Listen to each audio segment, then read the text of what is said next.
Hi, this is Trade to Success University Module 5 Overview. Here I'm going to briefly go over what we're going to cover in this module. Okay, so now we've arrived.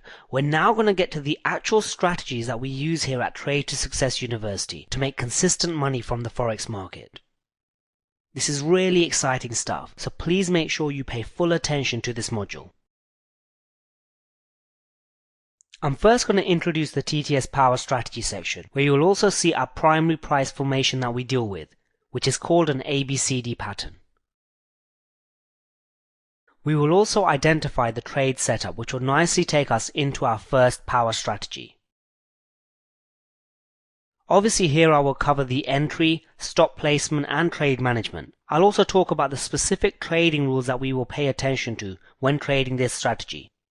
And of course I will be going through some trade examples with you. So let's get straight into it now. Go to the next page where we will get started with the TTS Power Strategy section. This is Kumar for Trade to Success University, and I'll see you in the next video.